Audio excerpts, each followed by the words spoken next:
예수께서 거기서 나가사 두로와 시돈 지방으로 들어가시니 가나안 여자 하나가 그 지경에서 나와서 소리질러 이르되 주 다윗의 자손이여, 나를 불쌍히 여기소서.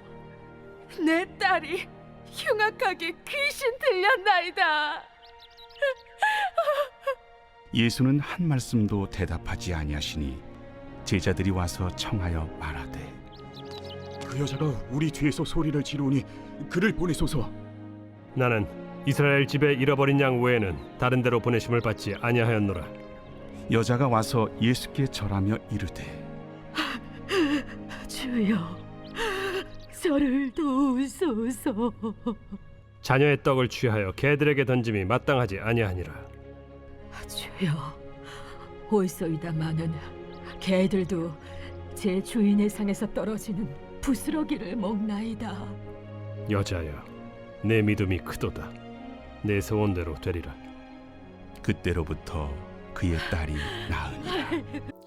우리 사랑하는 브릿지 가족 여러분, 그리고 오늘도 함께 큐티의 자리를 지켜가시는 우리 소중한 성도 여러분, 2026년 2월 20일 금요일 우리 마태복음 15장 21절에서 28절의 말씀을 중심으로 믿음은 형통할 때가 아닌 시험당할 때 분명히 드러납니다 라고 하는 제목 하에 오늘 주신 하나님의 말씀 앞에 우리의 삶을 비춰보기를 원합니다.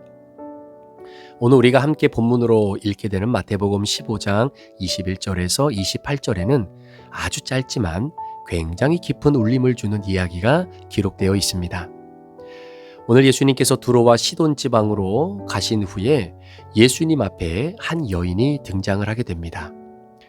성경은 그녀를 가나안 여자라고 부르기도 하지요. 이름도 배경도 직분도 소개되지 않습니다.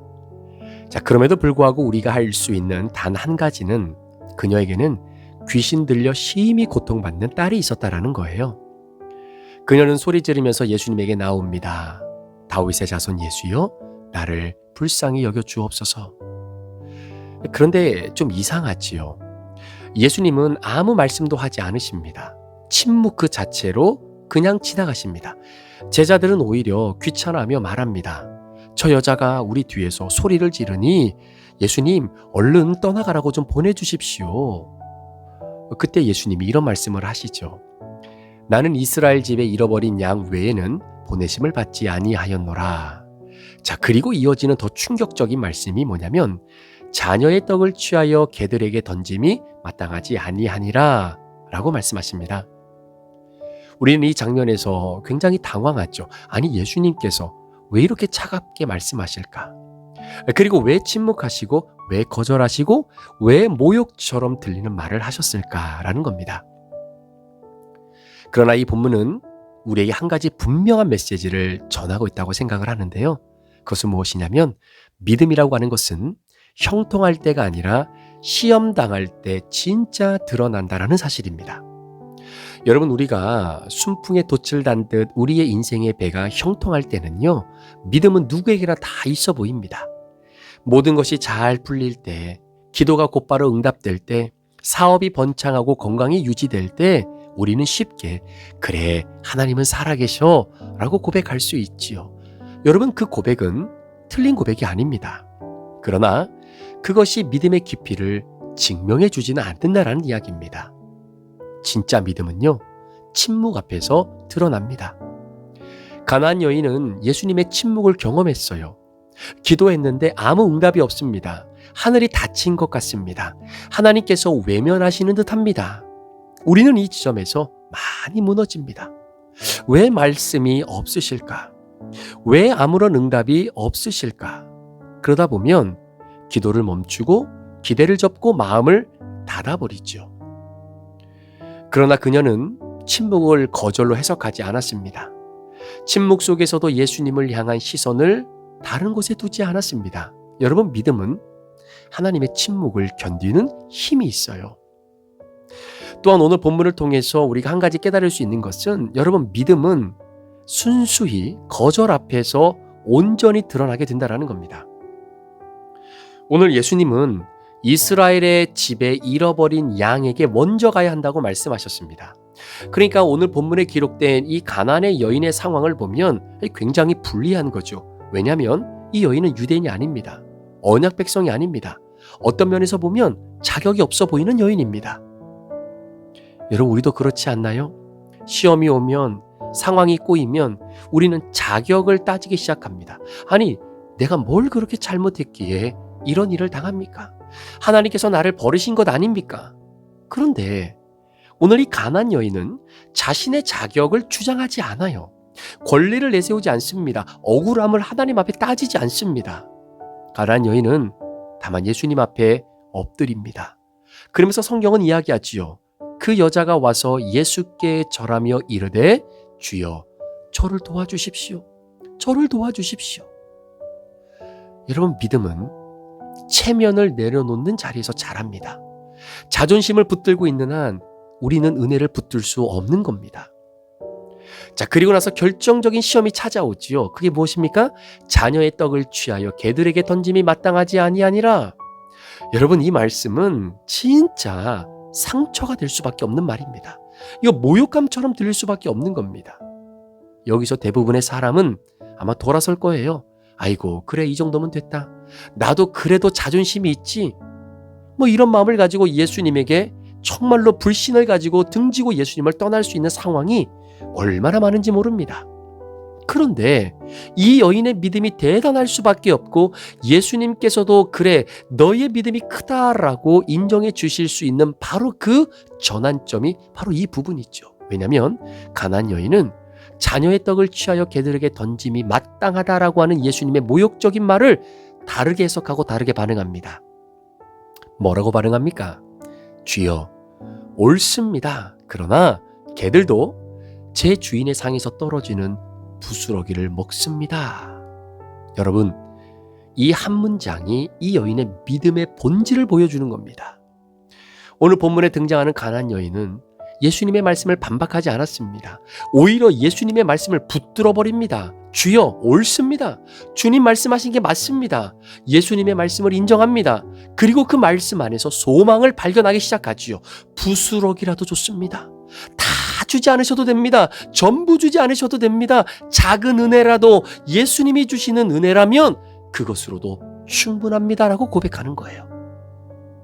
여러분, 믿음은 환경을 바꾸는 힘 이전에 하나님의 말씀을 붙드는 태도가 믿음입니다.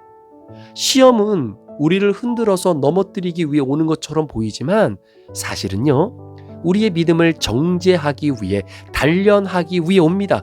금이 불 속에서 정금이 되어지듯이 믿음은 시험 속에서 진짜로 드러나게 되어 있다는 거죠.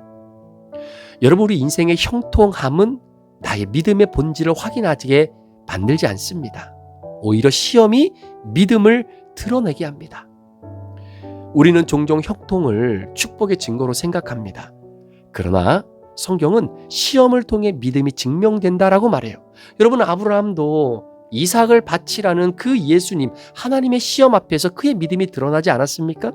여러분, 욥도 모든 것을 잃은 자리에서 주신 이도 여호와시요 거두시는 이도 여호와시다라고 고백했습니다.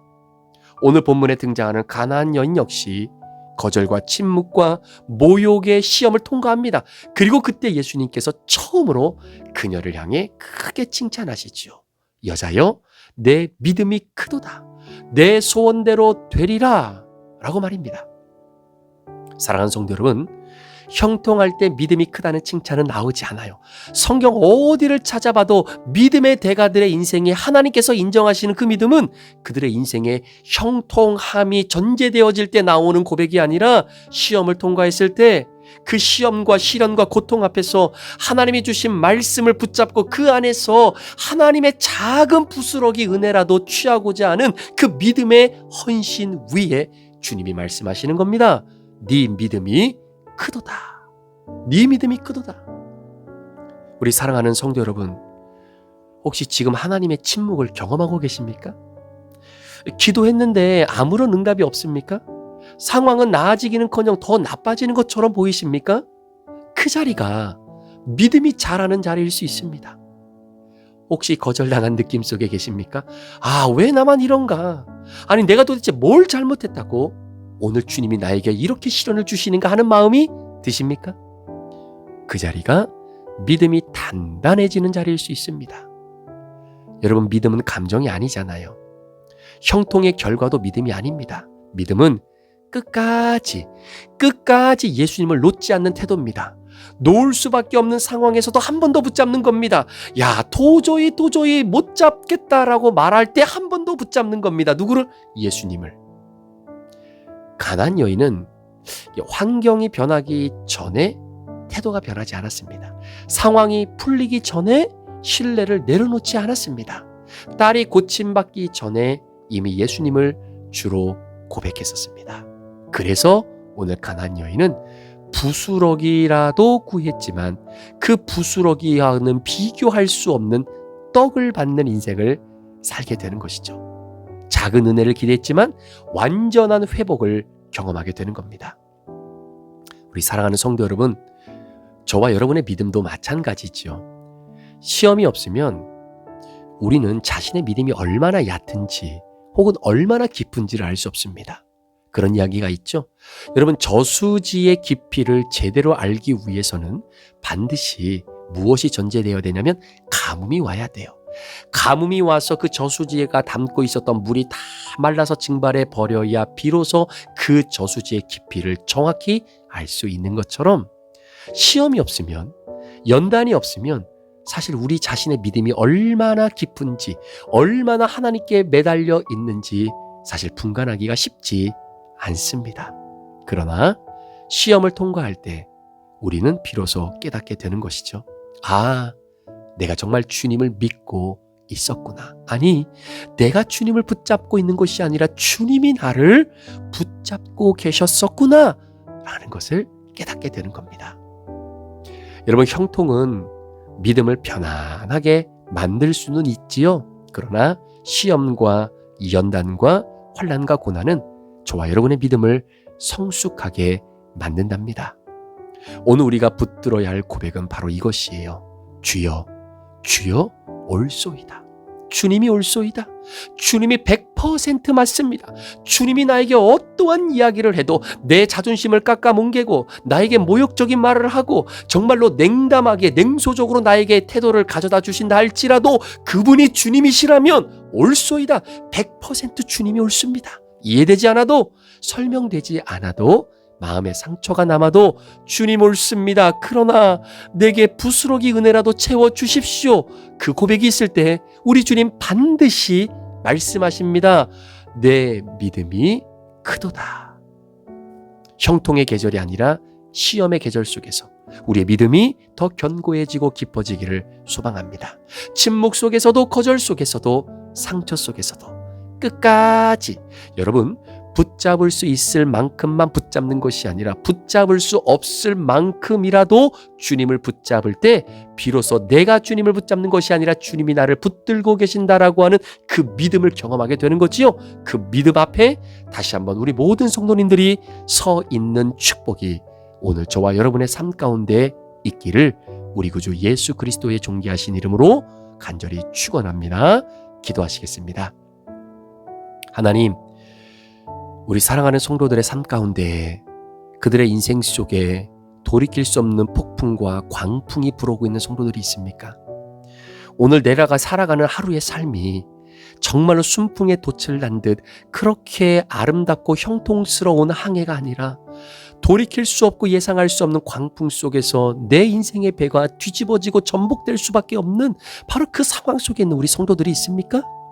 주님, 그 자리가 내 믿음이 크도다, 네 믿음이 크도다 라고 하는 주님의 음성이 들려지는 귀한 은혜의 자리가 되도록 인도하여 주옵소서. 성령님, 우리를 그렇게 도와주시기를 간절히 원하며 예수 그리스도의 존귀하신 이름으로 축복하며 기도합니다. 아멘.